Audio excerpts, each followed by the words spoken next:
We've all been in that meeting. You're sitting across the table from someone dominating the room with absolute, unshakable confidence. But the longer they talk, the less sense they actually make. Or, if we're being completely honest, maybe you've been on the other side of that equation.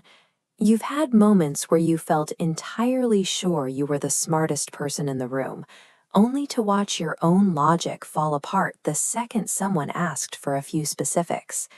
This happens because outward certainty and actual comprehension operate on two completely separate tracks. Plotted on a chart, we see a sharp rising line of absolute confidence against a flat axis of genuine understanding. Psychologists call this the illusion of intelligence. Here, that towering confidence hardens into a rigid wall of ego, deflecting any new challenging information. Once your brain decides it has completely mastered a topic, it turns off curiosity. Instead of seeking the truth, your mind goes to work protecting its newly established identity as the expert. False certainty creates a psychological dead end, stopping growth long before a person actually runs out of new things to learn. To see how this plays out in real life, we can divide how people process information into two distinct cognitive styles: the performative thinker and the adaptive thinker. The performative thinker treats their intellect as a highly fragile piece of their personal identity. For them, every conversation is a battleground, and opposing viewpoints are direct attacks that must be defended against. Because they are so focused on defense, they rely heavily on stockpiling surface-level data. This diagram shows exactly how they operate. They collect memorized facts, famous quotes, and isolated statistics, treating this scattered horde of unlinked nodes as proof of deep comprehension. The adaptive thinker operates from an entirely separate baseline.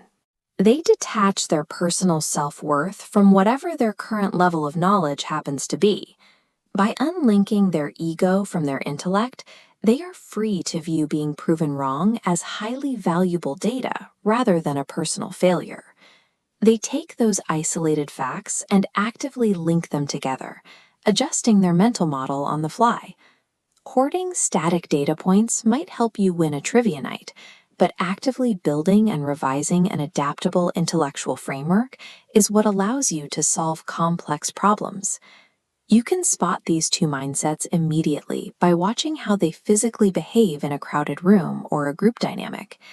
The performative thinker will almost always dominate the airspace.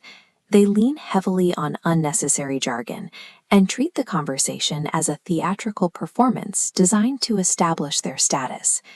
That constant broadcasting is driven by insecurity. It is a defense mechanism built entirely to prevent them from ever having to say the words, "I don't know," out of fear that it might shatter their public image. In stark contrast, the adaptive thinker relies heavily on intentional silence. They take their time, allowing for long pauses and internal processing before they offer a response. Their strategy is highly efficient.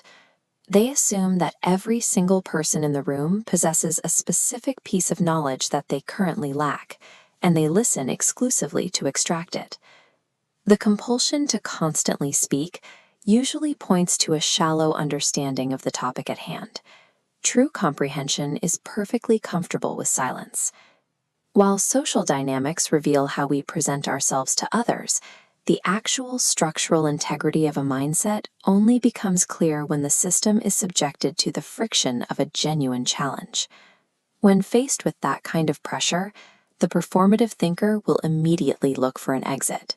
They actively avoid difficult situations, retreating to comfortable environments where their limits remain completely hidden.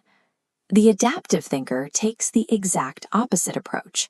They intentionally seek out the most challenging environments possible, deliberately looking for rooms where they are the absolute least knowledgeable person present. They do this because they recognize the three mandatory catalysts for intellectual growth: the willingness to try, the inevitability of failing, and the sharp discomfort of being corrected in public.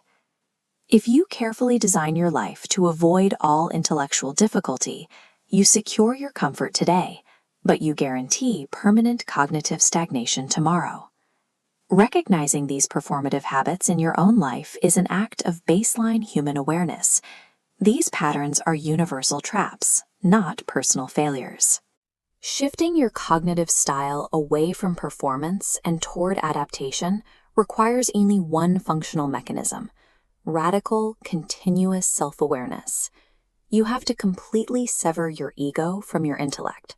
You stop treating your intelligence as a static rank to defend, and focus your energy entirely on the learning process itself. True wisdom requires abandoning the need to prove you have arrived.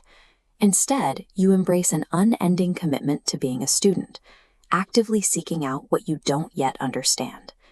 The only metric of intellectual success worth tracking is the one internal to you. You stop measuring yourself against the people sitting across the table, and start measuring yourself solely against who you were yesterday.